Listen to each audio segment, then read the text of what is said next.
Hey, what's up, everybody? It's Raul, And it's Mike, and we'd like to welcome you to episode 67 of the AO podcast. the last podcast of 2025. That shit's honestly fucking wild. No, this is now the point where I'm like, oh yeah, I am getting fucking old because Yeah. 22. We're ending 2025, which I as a seventh grader, I never thought we'd get here based on Black Ops 2. And it's Wait, just wait, like, wait, wait, what? Why'd you take? I was gonna I thought you were genuinely gonna go on like this full hearted speech of oh, you know what? In seventh grade, younger me could have never pictured the me of today, but you fucking somehow tied it with fucking Call of Duty. Because I'll be like, wow, 2025, this is gonna be, a year of, you see what happened in Black Ops 2. That shit's fucking crazy. But no, somehow shit gets crazier in real life because we don't have the airplanes or the cool camo shit. The No, funny part is, we just got JD Vance and Erica Kirk. That's it. And you That's know what's funny? Even with the Call of Duty shit, Call of Duty back then was considered a great fucking franchise, and now, Damn. and now, legit, no, I think, and the thing is, because I've seen it a lot, online, people are fucking shitting on this latest Call of Duty. No, it's basically Fortnite. It's fucking crazy. People are shitting on it so hard. Yeah, it shows you how time can sometimes be cruel, but time can sometimes be perfect. Because honestly, there was a lot of good shit dropping this year that we will discuss about. Yeah, you know what made me feel extremely old? What? That the fact that it's officially been 10 years since we fucking graduated high school. And now it's gonna be. Yeah, no, that's crazy. But that doesn't. Yeah, that is very insane. But I look at myself then, I look at myself now, I'm like, I like myself now. So I think I'm fine. I'm good. I'm more fat. Yeah. It's fucking crazy because the contrast, granted, I'm not the most skinny, but you look at me back then and now it's definitely way more chubbier, but you were fucking skinny as shit. 6 months ago I was able to move across floors. Now I hurt my knees way fucking more. But yeah, I look at that one because there's a certain picture that where it's we were, it was the beginning of senior year and we had to do I think it was the senior sunrise rally. Yeah. And we took a picture. And you were wearing your red, yeah, remember I don't remember that. You were pointing to me like that and you're wearing your red yeah. Shirt? Yeah. So yeah, I was a little small bean. I always look at that fucking picture damn, Mike, you were fucking skinny. I was really skinny, but I like myself fat too. I like myself both ways, so it is, I'm chill with 2025. No, yeah. 2024 was a very bad year for me. So 2025 was a big step up in a lot of ways. But before we not in weight, but but other ways, it was a more fulfilling year than I expected. But before we hop into the new year, we can go back real quick and talk about how we spent our Christmas. So I got food poisoning. I love how you just randomly dropped that, because we had literally discussed talking about this right before we started recording, and you just fucking dropped that. So how the fuck did that happen? So we were out and about. We went to visit me, my partner, my sister, and her boyfriend. We were supposed to see a family member that day, but we got to that house. The family member wasn't there, so we kind of just wasted our fucking time. So we had to go back, and we were really hungry, and we were looking around. And man, we're really hungry, and want to eat because Mexicans, we eat nothing but pozole and tamales, just like at fucking Christmas. I ate fucking tamales. All right, editor, just splice this bit by bit. Audience doesn't need to know a lot of things, but they could see the struggle. Was the 8 tamales all in the same night?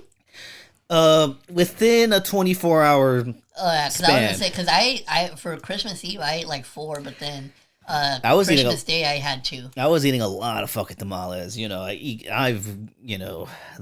the way, like, I don't know how I'm able to withstand this myself, but like, then so food poisoning.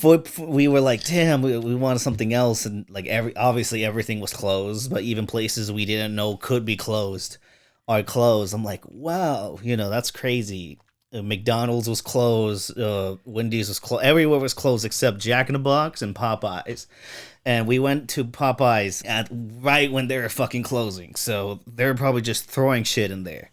And only me and my partner got sick. Everybody else that ate the chicken was fine. It was just me and my partner. I don't know what the fuck happened, but they clearly didn't make. Wait, but so did you guys also get chicken? Yeah, we got Popeyes chicken. Yeah. Oh, so it's just, bro, that was shit. it like? Did you guys order something like separate for yourselves, or was it like all the same chicken?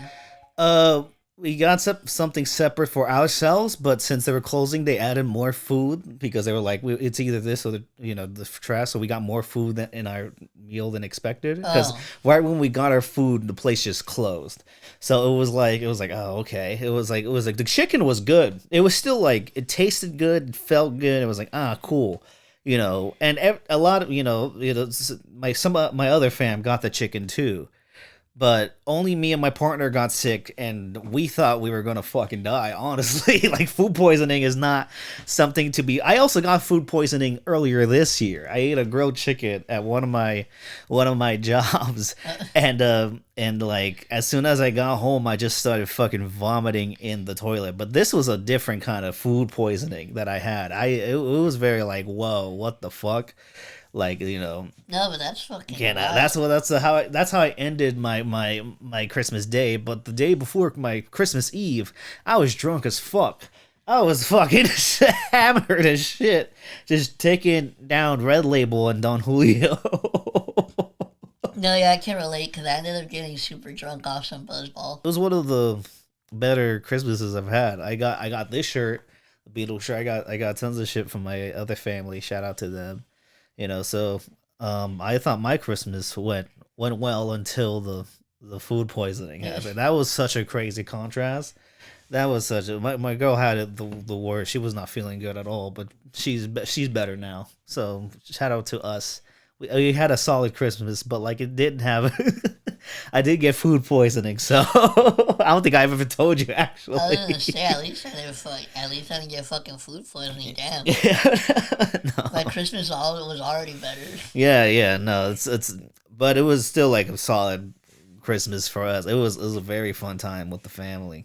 Something that No, yeah, so it was like a super chill Christmas. Yeah. But something that wasn't fucking chill, especially for me specifically, because we went to go see a movie. Oh. And it was all the way in Burbank, which was like kind of like it's not around where we live. Uh-huh. So it was a little bit of a drive. And so, well, first off, let me fucking set the scene of how I even went to go watch this movie, because so here's the thing. I remember we were texting, and I don't know how it came up, but you just randomly tossed in, hey, by the way, like, Nick's gonna come get you tomorrow at like 2, and then you guys are gonna come to Burbank. And then I'm like, excuse me? And so this motherfucker just bought tickets to a movie, didn't fucking check with me, see if like I had anything going on. Like, you know what? Just Nick's gonna fucking pick you up, shut up. And so I was like, okay, all right. So I guess we're gonna go see a fucking movie. The way you sounded too. I didn't realize how kind of fucked up. Yeah, like I was like, Jesus, like what the fuck, man? You just made plans for me. A little bit, yeah. But I was like, in any other, I was like, he needs to like. I just need to make sure, if he says no to this, then it's like, damn, he's not gonna go for sure. I was like, let me contact Nick first, see if he's doing something. He was like, yeah, sure, because I know you're going to the gym with him. I was like, okay, if he's cool, then Raul's definitely gonna, just go with it. And here's the thing, but okay, now to get to my point, the reason why this sucked is because, well, first off, so Nick, so the day before, me and Nick, it was a leg day at the gym, and like those are especially brutal, especially because of one fucking machine. It's called the Pendulum squat, yeah, the pendulum Yeah. squat. If you've ever, for those of you who have ever done it, you know exactly what the fuck I'm talking about. You showed but me a picture of that, and I was like, "Oh fuck!" It looks like a fucking torture device from like medieval times. Yeah. But no, so we did that, and we did a full leg workout the day before, and so I was fucking sore as shit when I woke up the next morning. And you haven't worked out in a week because you were sick at Oh that yeah, time as well. oh yeah, that was another thing too. That was my first time going back to the gym after taking a week off because I had gotten sick.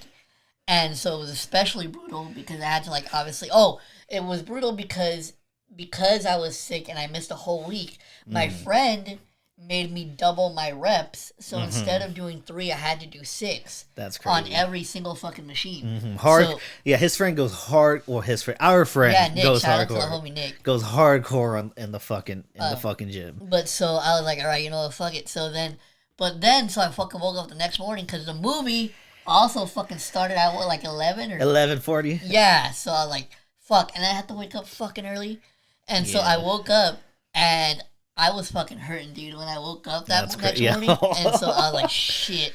And then so Nick finally comes and picks me up. Right, we finally get all the way there, and we park, and as we're like walking, because we walked in we parked in a little parking structure, right? And that parking structure was directly connected to the mall that's right there. So we took like a little bridge that connects the mall and the parking structure.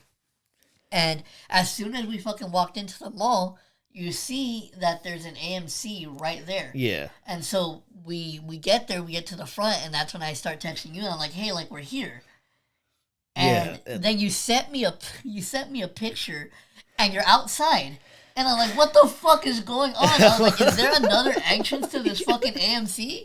And so that's when Nick asked, and that's when we figured out that there was another fucking AMC across the street. Yeah, that Burbank Center has like 3 AMCs like back to back with each other. It's kind of insane. And so I was like, holy shit! So we had to walk again. Most counties and states don't even have 1 AMC in their entire thing, but Burbank has 3 back to back. And so we had to fucking keep walking. And mind you, this place has quite a bit of fucking stairs. Mm-hmm. And so I had to walk, and I'm not going to fucking lie to you guys. His pain was unintentional. I planned that days ahead before I even knew he was going to do fucking leg day but so that day. I'm like fucking... I'm like going through it. It's coincidental pain. So I was like, Jesus Christ, dude. And then so we finally get to where you're at. And we see... So the AMC... The fucking AMC that was across the street, the first fucking thing that greets me there is 2 fucking flights of fucking stairs. The stairs are brutal, and the escalators were shut down because it was raining that morning, so they couldn't turn it on. They had to cover it and shit, so you could have used the escalators, but the weather... It was also... This is when it started to get really cold in LA and shit. This was like when like LA was about... gets hit with... It's like fucking 40 degrees in the morning. For some of you, that's like the hottest day, hottest day in your life, but like for us, that's like really cold because we're California. We just do it just does its own thing. Like you can't, sure, it's raining and then it's hot. I fucking hate how you rub off on me sometimes because when we were talking about how cold it is, I want to say something really like messed up and like fucking I think racist. I'm not sure. But, okay, we'll cut this out if it is really racist. Okay, no, so I was gonna say we'd be fucking freezing our ass on the fucking what do you call those? There we go. Oh, that is racist. Fuck. Yeah. Just censor it. Yeah, no. Just censor it. Like you don't have to take it out. Just censor it. Oh my god. That's when Kendrick said that, a lot of people were like, that's a slur now. It's like, what? A lot of people don't know that like that word is a slur. But like those natives, those Alaskans. No, I won't say it, but the one that genuinely tripped me out, and because we happened on the podcast. Yeah, it was when I said the S word. I didn't realize that like had become a slur. Yeah, that's how old we're getting. Things like, that we didn't know were slurs. Well, there were probably slurs, definitely slurs back then, but we didn't know about it. No, like we used, bro. Like I think the one that we threw around probably the most was the R word. Like, yeah, back in the day. It's still getting thrown out a lot, which is crazy to see it just accepted now, in society again. It's crazy. It's crazy to see. But let's get off the topic of slurs. I just randomly thought of that, and I'm like, I don't know, I'm not sure, but thinking like, oh yeah, it is. I'm like, all right, just I want to confirm. We just like, now he knows. Now he's a growing person. It's about development and shit. But so anyway, so after I conquered the fucking stairs, yeah, you did. You went through that like a jet, and then we had to go back down after. Yeah, you motherfucker. But no, so I finally conquered the stairs. We finally make it in, and we see the movie. Which the movie, by the way, was Marty Supreme in 70 millimeter. We saw it through, and now you could say you saw a movie on film and shit. So if you want to be artsy and brag it, wasn't Oppenheimer on film? We saw it at an IMAX. It's not like official film, but the place, it was like an actual film projection where we went.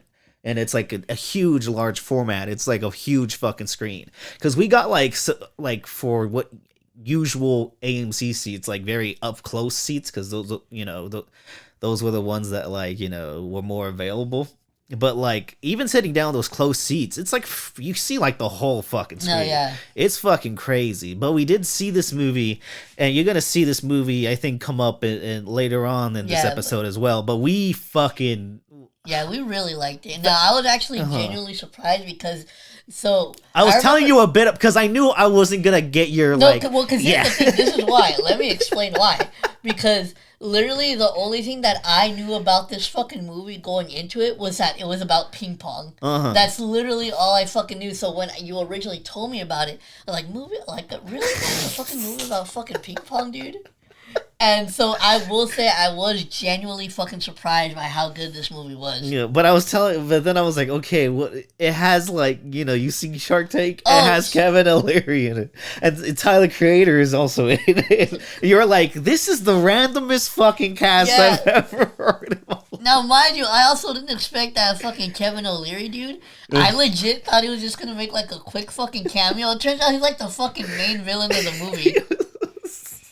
We're going to go in spoilers, by the way. But we would recommend it. Highly, highly recommend this. And you will see this movie brought up again in both our lists that we will say.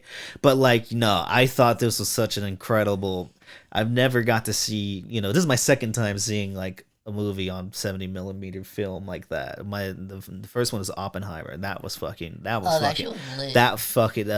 I saw Oppenheimer on film. Yeah, that shit was fucking crazy good, fucking crazy. And then we saw it on this, and I was like, this is people can't, this is, low key a privilege, because a lot of people can't see this and this type of thing anywhere fucking else. So that was just a cool experience. But also the movie, it's from the co-director, and from the co-writers of Uncut Gems, Good Time, Daddy Long Legs, Heaven Knows What. So, and these are movies, especially Good Time and Uncut Gems, I really fucking love and adore. Especially, Uncut Gems is now 6 years old, gonna be 6 years old now, 7 years old, which is crazy to me, because I remember seeing that in theaters when I was right before the pandemic hit, January 2020. I remember seeing Uncut Gems in theaters and just being gobsmacked by it. I was, and then the two directors of it, they're brothers, the Safdie brothers. They split up. One did The Smashing Machine with The Rock.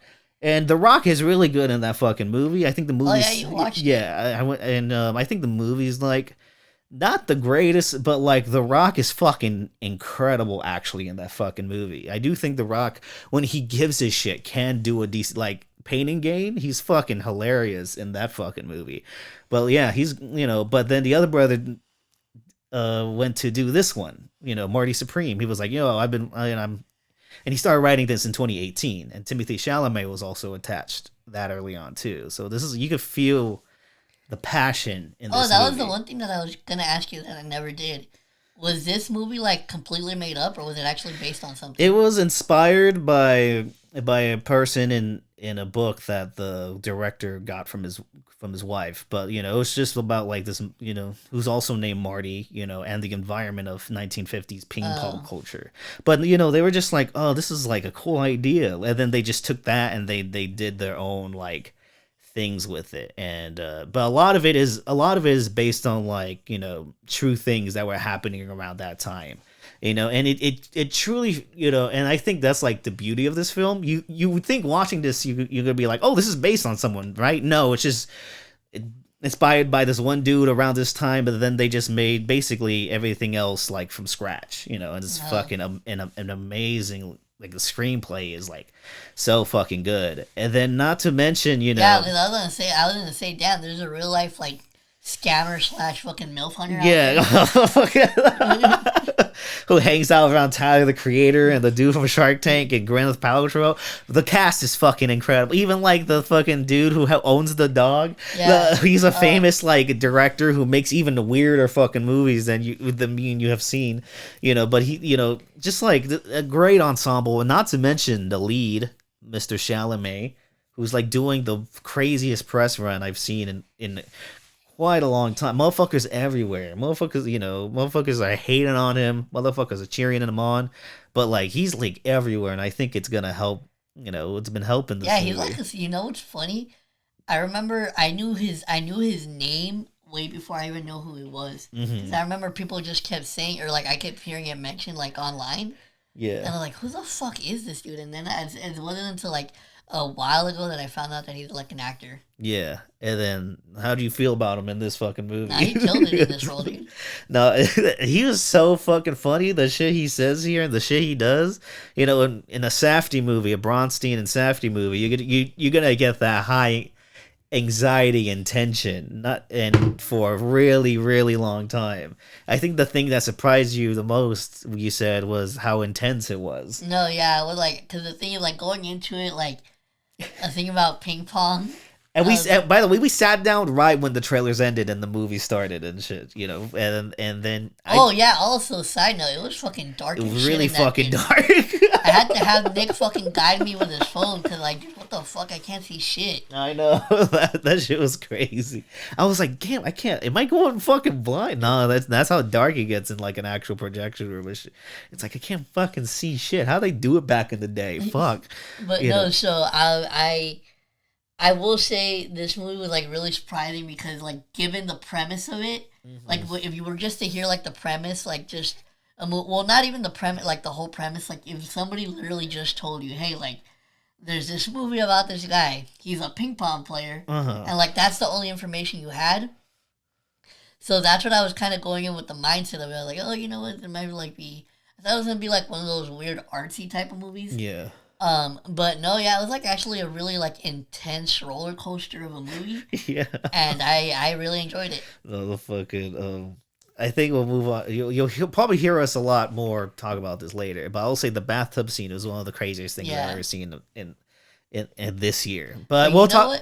Go ahead. But you know what? Speaking of like really good movies, one of the things that we're gonna do is we're gonna give our list for our top favorite movies of this year. Mm-hmm. Now, before we get into that, I think, because I don't know how much, I think I have a few, so I'm just going to kind of like rattle them off. Yeah. And maybe if like I have one that I really want to talk about, I will. Mm-hmm. But so before we actually get into the good, we're going to start off with the bad. Oh, yeah. I didn't realize that I actually watched quite a few bad fucking movies a lot of bad movies actually you saw. It was crazy. You even looking through, you're like, damn, I saw so much shitty fucking movies this year. I was like, what the fuck just came out this year? This year felt like 5 years in 1 year. It went by both so fast, but sometimes it was like, oy vey. But what are your... Give me like your top two. You saw a lot, so just name some shitty fucking movies. Like, just name. All right, so kicking it off, and it's like really fucking ironic that this is the movie that's kicking it off because this was one of the first movies that came out like at the beginning of this year, and I originally was super hyped about this movie because literally just the month before. we had gotten the amazing fucking movie Nosferatu, Yeah. and that movie was amazing. Uh-huh. And so I realized that they were going to be doing another creature feature from like back in the day, and they were going to be making a modern version of it. So I was super excited about it, and that shit was beyond fucking disappointing. And I'm talking about the 2025 Wolfman movie. That's crazy that came out this year. Yeah, that movie was really fucking disappointing just because, like I said, I was really looking forward to it because we had just come off like watching Nosferatu, which was an amazing movie. And so I was honestly expecting a lot from this, but it just did not live up to it. So that's going to be my first bad movie. Now, let's see. And now another movie that I was also genuinely fucking interested in, but I was severely let down, was Last Breath. So Last Breath, real quick, is just a movie about basically this underwater, like, maintenance team. That, oh, yeah, you wanted to see that instead of Mickey Simmons. Yeah. And so I freaking it was like a really like interesting. It's actually because it's based off a real story, and the story itself is actually really interesting because it's about these group of underwater like workers that basically they work on like going underwater and like repairing like oil pipes or like drain pipes, and it was like a situation where like. One of them was stranded underwater and the team had to like try to save him.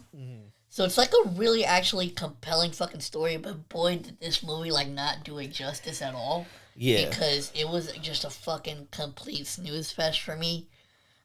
So that's another one. Yeah, name another one because I know you see. Oh, now this one's one that we should fucking share. Yeah. Because we watched this one together. Yeah, because I wanted to. And that is Hurry Up Tomorrow. That fucking god awful piece of shit. Fucking Trey Edward Schultz weekend film. Oh my goodness. Oh my god, I forgot that. No, I guess we took one of my friends to see it too, and he was like, "This made me feel ashamed that I." Isn't this the one where he's like, this just made me feel more depressed? Yes. Oh my god, that review, bro. I sound like a fucking dragon, bro. Oh, that review was this year too. That's crazy because I never remember talking about it on the podcast. That shit was funny as fuck. No, yeah, that movie was fucking awful. Like I even remember you fucking like I don't know why you would give someone false hope. You at the end of that fucking review, you were like, you know what, we can keep doing you. Like keep doing what you do, bro. Don't listen to him. Acting, no, fuck no. Just don't listen to Raul. You think he knows what he does? He already tried it in a movie and he tried it in a show, and both formats didn't work. You know what? Yeah, you should probably quit though. Because people didn't even talk about that fucking god awful show that the Idol. Yeah, that shit is that. Yeah, my homie also finished that too. Okay. That shit was crazy. Now another one this one was just like, I'm not gonna lie, when I first saw it, I'm like, this movie looks fucking stupid, and I was right because it was fucking stupid, and that is The Woman in the Yard. That one was just I don't know. And then I think you're gonna talk about the worst movie of the year for me is fucking War of the fucking Worlds. Yeah, that movie. That shit was that shit was fucking. Were you the one that said we had to review that? Yeah, and then we literally talked about it in that review, and then when I brought it up, you were like, "Fuck, I forgot we were gonna talk about it," and then this review. No, you fucking. Bro, that movie. That was really bad. That was so bad. Fucking boring. That was fucking awful. I'm pretty sure I fell asleep a little bit. Yeah, you probably did because you didn't even know. We talked about it that we are gonna talk about it, and then when the episode was going on, you forgot we were gonna talk about it. Bro, that was like that movie is a prime example of like an actor just completely not giving a fuck because Ice Cube couldn't have fucking cared less, dude. Yeah, and you know what? I'm gonna talk about it. Fucking Wicked for Good. I think that one is pretty. As one of my least favorite ones of the year because I don't, I just get disappointed a lot. Also, The Monkey I thought was a big disappointment this fucking year because I was like, oh, I saw there's a version I saw pretty good. This one. Oh vey, oh vey, oh fucking vey. You know what? Let me be controversial for a second. Bring her back. I thought that was not a fucking. I thought that was a very disappointing movie. I love Talk to Me, so I thought that That was one was very. I didn't have it on my honorable mentions, but that was another one that I was highly disappointed in. Yeah, that was very. I'm excited for the next movie, but that one just didn't hit for Oh, me. another one real quick before you continue with your list that I forgot. Mm-hmm. Fucking Novocaine. Yeah. Novocaine. I don't give a fuck what any of you people say. That movie is fucking garbage. Oh Okay, man. that concludes my bad. Yeah, that concludes it. No, I think you already said it. Hurry Up Tomorrow and fucking Hurry Up Tomorrow and War of the Worlds are easily like the worst movies I've seen this year. Damn, I'm surprised that. And I'm surprised you didn't mention the movie Danger. Did you mention Dangerous Animals yet? That one movie, Australian movie. Well, the dude, it's like a shark. He's like a torturer in like the sea. Oh yeah, that one was fucking bad. I remember too, you. Jesus Fuck, I watched a lot of fucking bad movies. Yeah, that was 2025. Yeah. No, yeah, that movie was fucking garbage as well. The fucking Mr. O, like, I just knew this girl for like 48 hours. All of a sudden, she's missing. He's like, this motherfucker literally goes to the fucking police station. Like, oh, like, he's like, I'd like to file a missing persons report. And like, oh, what's her name? He gives her fucking first name. What's her last name? I don't fucking know, because you only fucking knew her for a day. Fuck that movie. So, like, which one would you say is like the number one? Honestly, Because you got War of the Worlds, Novocaine, Dangerous Animals. okay, so you got those Wolfman. You know, it's like I think I was fuck because the thing is and the thing I was literally about to say I would have to rewatch it to double check, but fuck that. But that's just torture for yourself. but like I really fucking remember I remember strongly hating Novocaine. Yeah, So that's probably has to be like my number one. yeah, but you know my worst ones are Hurry Up Tomorrow and War of the Worlds. Yeah, and yeah, but now you want to move on to Well, now let's get moved from shitty to best. Yeah. Because now we're gonna talk about our favorite movies of the year. Mm-hmm. There's still, by the way, a ton of movies that I haven't seen. You know, I haven't seen Begonia. Oh yeah, I'm Die by gonna Love. I'm gonna like rattle off some honorable mentions. You know, it was an Accident, Secret Agent. Haven't seen like a lot of those movies before this recording, but I did see a whole bunch more that I didn't expect to see and end up falling in love with. So I do have a bunch of honorable mentions though. So I'm just gonna see where I'm gonna start off. want me to name mine first then? Okay, wait, I got it. I started. Okay, I found mine. I started. I think. Okay, so yeah, these are just honorable mentions. These are just movies that I really enjoyed that came out this year. Yeah. First off, kicking it off in February, I thought the movie Hard Eyes was actually a very fun surprise because I didn't expect of course it's like a super campy like slasher film, but I genuinely wasn't expecting it to like be actually as funny as it was, and still be like pretty good as a movie. You didn't make like a list of Nobody 2. Oh, Nobody 2's on your list? Yeah, that was. I forgot. This one I forgot also we saw that another one movie. that I want to mention. That's an honorable mention for me that I really enjoyed. It was one of 2 war movies that A24 has done, and that's their most recent war movie, Warfare. I thought that shit was fucking incredible the way that they shot it, because it's a movie that takes place mainly in one location. And the whole time throughout the whole film, there's no like type of soundtrack or music in the background. Yeah. So it's just raw, and you're just like listening to silence at points. And it's just, I thought it was very accurate and a very great depiction of that. So that one's definitely up there for me. Another honorable mention for me, just because it was more so a movie that I really enjoyed. The movie Good Boy. I was really fucking excited for that movie when it was announced. And mainly it was because I wanted to see how they were going to pull that off, like how they were going to have a film mainly shot from the dog's perspective. And you know what I thought? And I think it was also that director's like debut. Yeah. And you know what? For what the movie was, I thought he did a pretty great job. First 5 out of 5 for me this year was actually a surprise, because I just randomly went into this movie. I didn't know that much about it, but it was a movie that actually came out on Netflix called Demon City. and I believe it's a Oh yeah, Japanese yeah. movie. You've been telling me about this. I Yeah, I haven't believe checked it's it a out yet. Japanese movie, and that movie was because it's basically like I'm gonna feel so fucking bad if it's not Japanese. Oh, okay, his last name is Tanaka, I think. Yeah. Oh yeah, it's Japanese. You're good. Oh yeah, You're okay. good. You're good. Yeah, so that one was because it's essentially to me it's like the Japanese version of like a John Wick type of movie. Mm. So it was really a really fun movie. Next up is another one that I think is probably gonna be on your list too. Is Mickey 17. That's a fucking damn good one. I really enjoyed that movie. Probably this one's tied with like my favorite horror film of the year.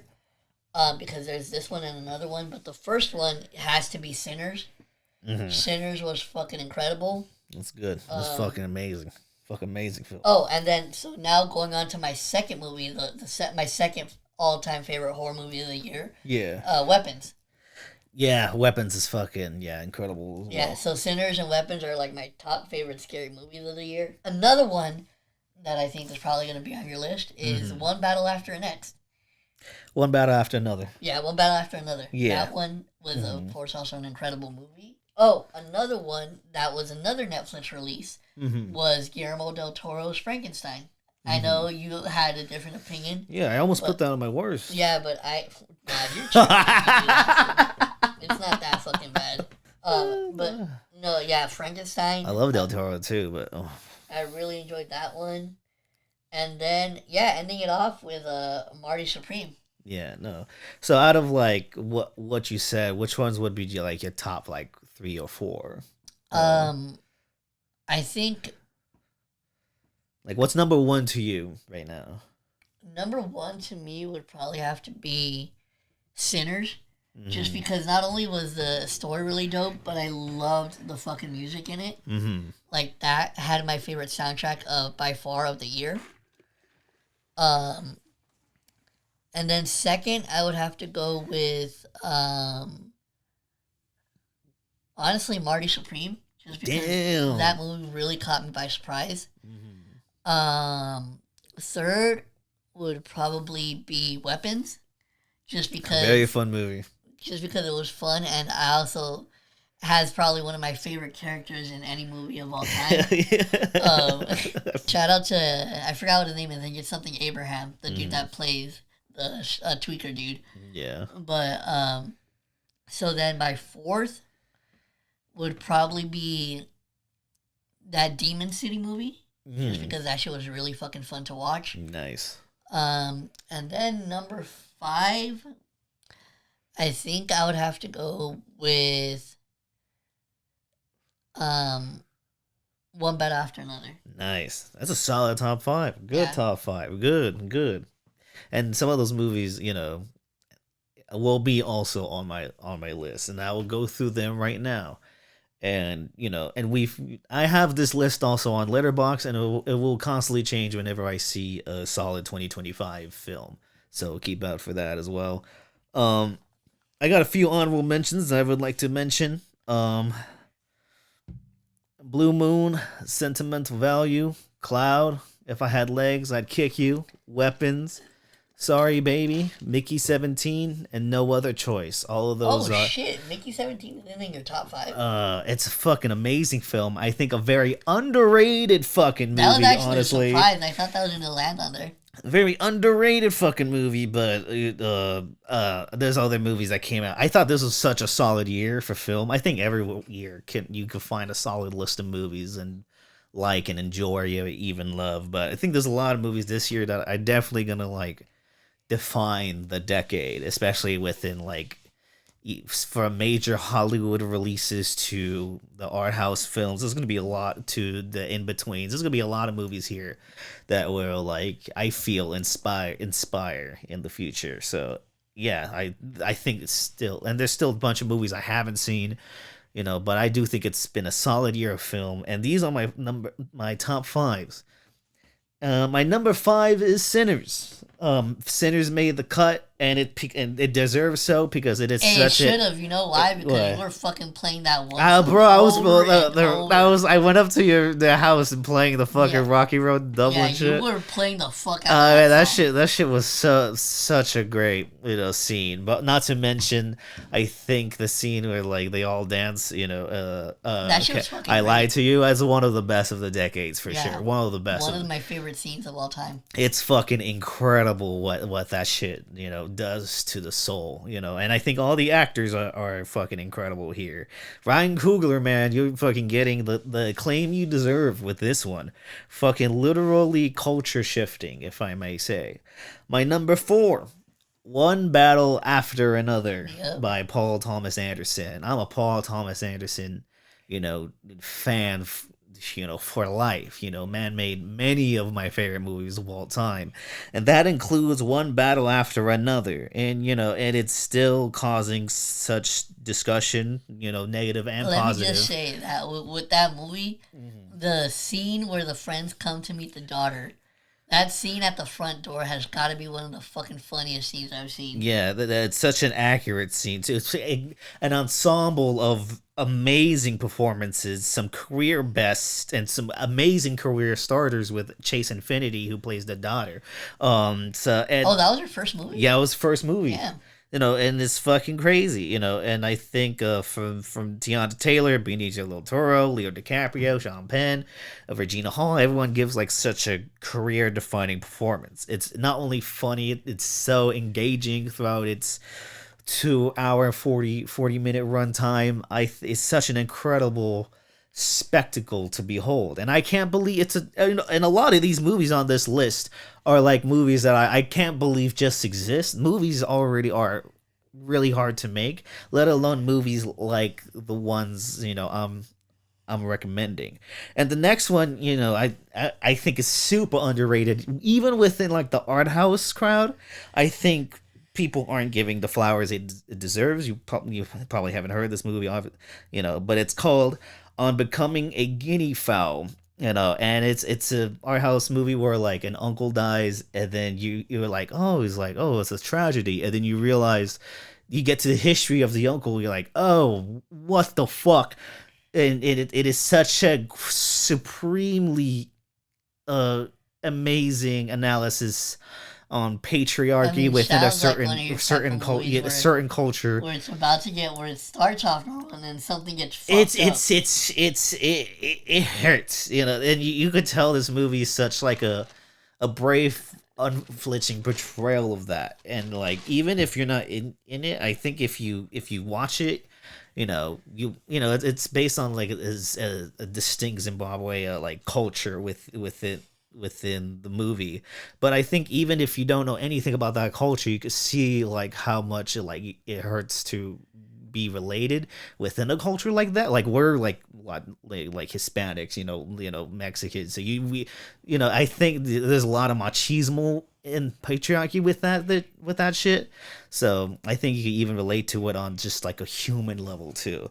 And I think the ending is probably my favorite ending of 2025, despite it being number 3. It's probably has the most powerful ending I've seen. It hits the soul, and it's such a brave film to me. On Becoming a Guinea Fowl.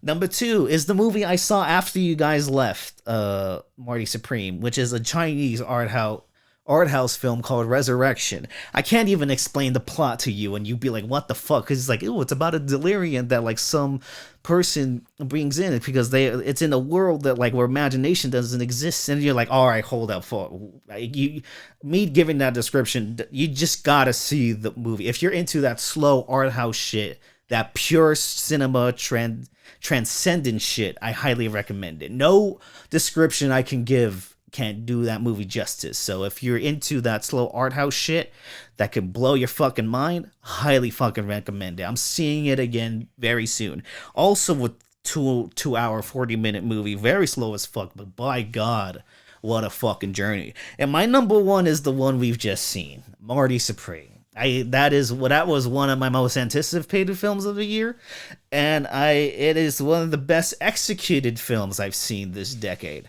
I think everything about it works. I think it's rock solid. I think it's passionate. I think it's engaging. I think it's hilarious. I think it somehow works on an emotional level that I did not expect at all. And I thought everything about this movie is everything that I want from cinema, and I'm seeing it again very soon as well. So I highly, that is my favorite of when it comes to just pure cinema and what I want in cinema and what I think is necessary in cinema. I think this movie is it. This is my favorite movie of the year.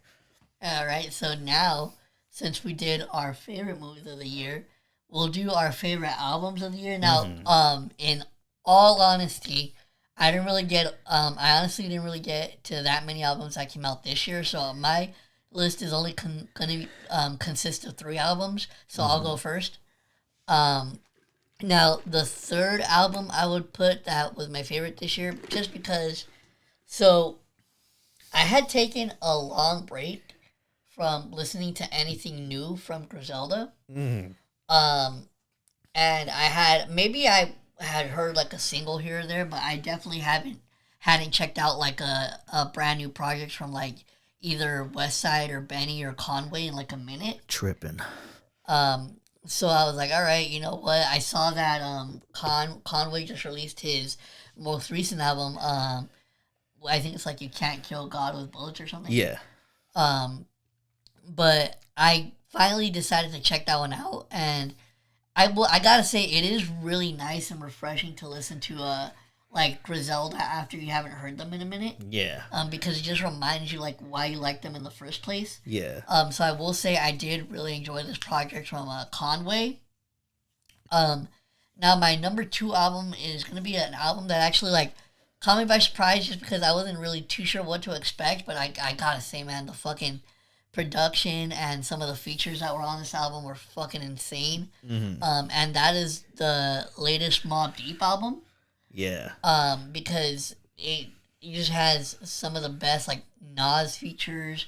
The Clips feature goes fucking hard on that. Yeah, shit. you have the Clips featured on there, and you have a bunch of other dope features on there. And I just thought it was really well made. Especially as a posthumous album. Yeah. I thought it was like a really well made for like that kind of album. Rest in peace, Prodigy. Yeah, R.I.P. Prodigy. But that one is my number 2, and my number 1, I don't think I even have to say it, but it is of course the Clips album, Let God Sort 'Em Out. By the way, one of my favorite concerts I've ever been to is probably that Clips concert when Kendrick came out. That shit, LA gets the best things. Yeah, that was a fucking moment. I love being near that shit, so it's great. So, this album was just fucking incredible to me, like especially since me and Mike even did the lead up to that album by listening to their previous albums. Yeah. It's just, we got really hyped. Yeah, just listening to those previous projects and like finally getting a new project from them and just it coming out that amazing was fucking dope. Like Malice is rapper of the year. Yeah, rapper of the year. He keeps going. He's gonna keep being rapper of the year. I don't know. You could try, but he can never put out a bad verse. Maybe a couple bars here and there, especially on when the casket drops. So it's like, oh, had to hide it from the church. That's the Jekyll and Hyde. No, it's just like, and then not to mention clips on that JID song is fucking crazy. Community's fucking dope. Fucking crazy shit. But no, yeah. So the Clips, Let God Sort 'Em Out, is my number 1 favorite album of this year. Nice. I listened to quite a few albums, and I just want to give just a Lil Sims album is really good. Don't Tap the Glass, I think is people be hating on that project. I don't give a fuck. I think that shit is really fucking good. I just put it on to just do like work. It's just like a fun album to listen to. The Raekwon album is really good. The Kerr album, Kerr from Philadelphia is fucking an incredible album. I think I might have to send that to you. I think you really enjoy that album. But my number 5, I'm going to be cheating a bit because it's 2 albums, but they're from the same artist. The Westside Gunn Heels Have Eyes albums are fucking incredible. I do need to listen to that Conway album, but I've also taken a break from Griselda until this year, and I was like, let me just start listening to them again. And I thought the Benny album that he came out with, I think it's Summertime Butch 2, is actually a pretty solid album. I'm like, this is very refreshing. Yeah, I think I listened to the first one. Yeah, it's like very refreshing to hear that. And then I heard these albums, The Heels Have Eyes, I think have incredible production, incredible features, and I fucking love the very replayable albums for me. And and me and the fool David be talking about West Side Gun a lot, and we always just reference to each other like lyrics from just these two albums alone. So yeah, that's my number 5 are the Heels Have Eyes series. I think they're fucking incredible, and I think you would fuck with them too. Speaking of something I think you also fuck with is my number 4, De La Soul, Cabin in the Sky. Also a posthumous album because one of the members of De La Soul is not here with us anymore. Yeah, we'll see. The reason why I couldn't put that one on my list is because I actually did start listening to it at the gym. But here's the thing.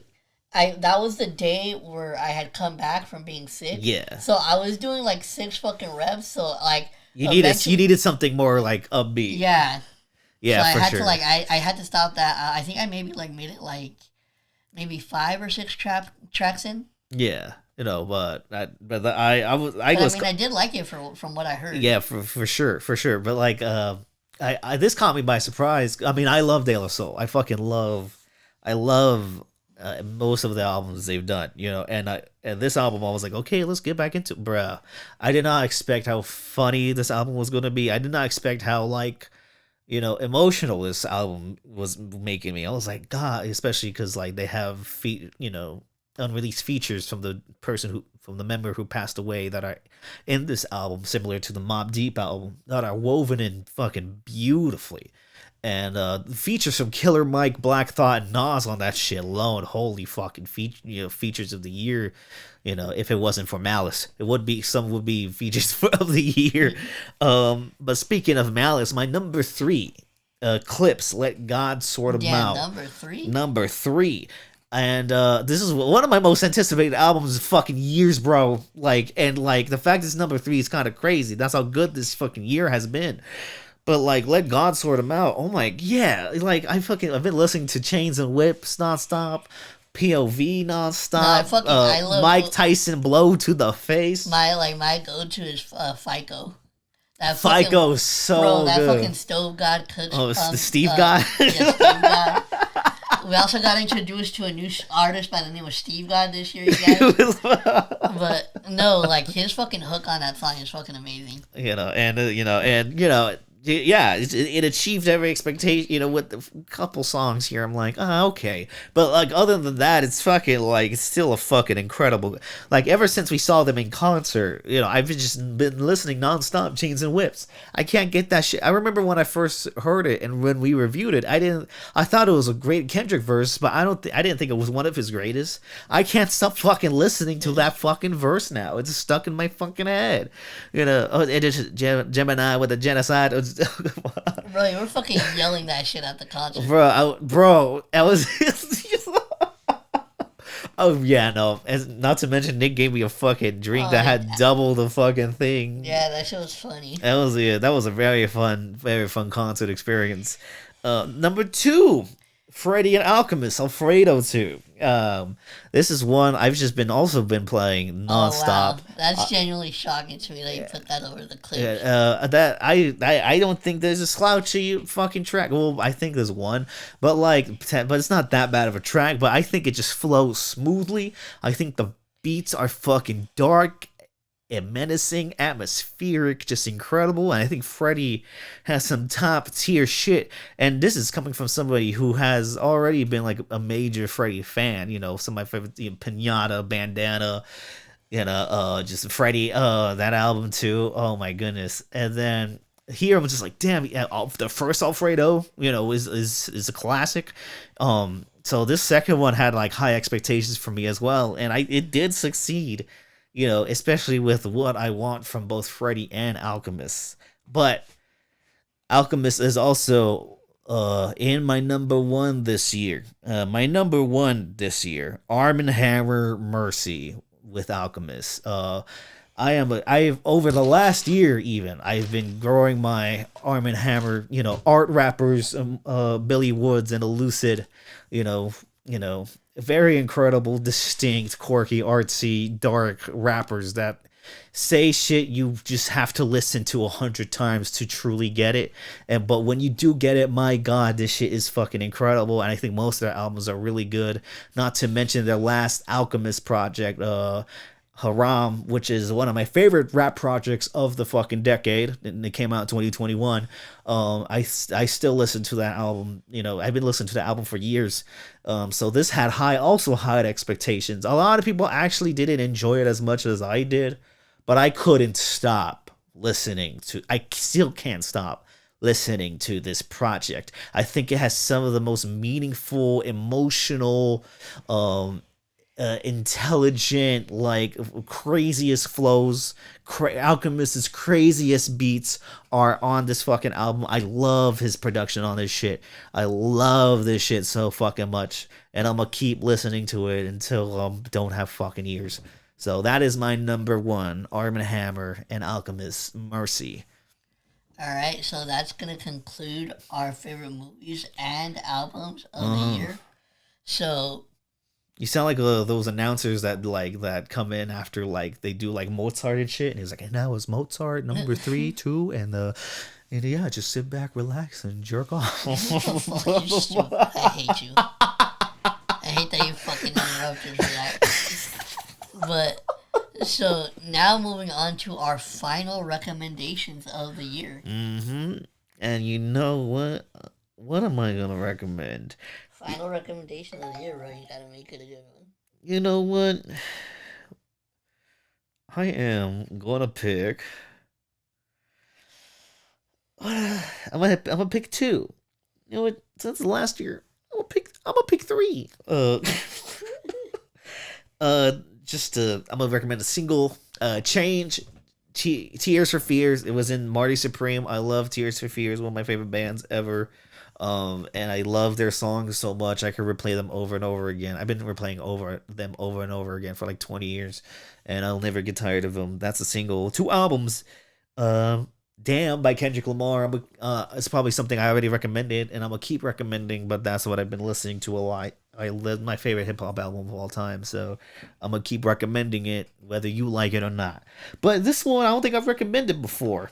The First Magic, Nas and Hit Boy, especially good. Yeah, that's one of my favorite Nas albums now. It's such an amazing set of fucking display of bars. I can't believe that this album kind of exists low key. It's fucking incredible. I fucking love this album so much. I recommend those. All right. And then so for my final recommendation of the year, I'm actually gonna go with a cover song. And it is a very popular song. It is by the group, or the original song is by a group called Air Supply. And the song is called The One That I Love. But I am going to be recommending the Camila Lucero version of it. Mm-hmm. I actually just recently found it on YouTube Music the other day when I was looking up the original song. Mm-hmm. And I saw that this one came across, and so I decided to check it out. And I actually really fucking enjoy that version of it. Mm-hmm. So again, that is the Air Supply cover of, Camila Lucero cover of the song, The One That I Love originally by the Air Supply.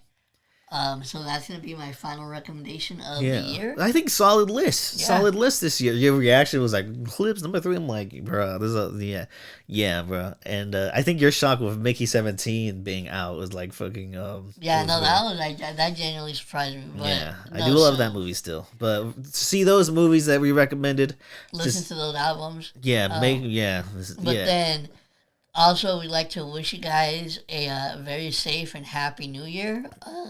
Yes. We will see you all on the next episode, which will be the next episode of the year. or which will be the first episode of the year. Yeah. We'll see y'all in 2026 And we have to start our fucking year off with, with Jack Harlow Harlow. and Oh, Ice Cream Man. Fucking dumbest combination ever. is that gonna be the first episode? Yeah. Is that Jesus fucking Jack Christ? Harlow and fucking Ice Cream Man. That's fucking stupid. Oh my god, we did. I wanted to talk about the last episode, but we'll save that towards another time. Yeah. All But right. that's gonna be it for this year. We really hope you guys enjoyed. Thank you all for a good 2025. Yeah, and we make hit sure some you major guys- numbers earlier this year. And make sure you subscribe. If you're Uh-huh. right here on YouTube, follow us on Spotify and Apple Podcasts. Yes. And make sure you follow all of our socials. The links for those will be down in the description. Down. And we will see you all in 2026. Peace. All right. Let's get naked.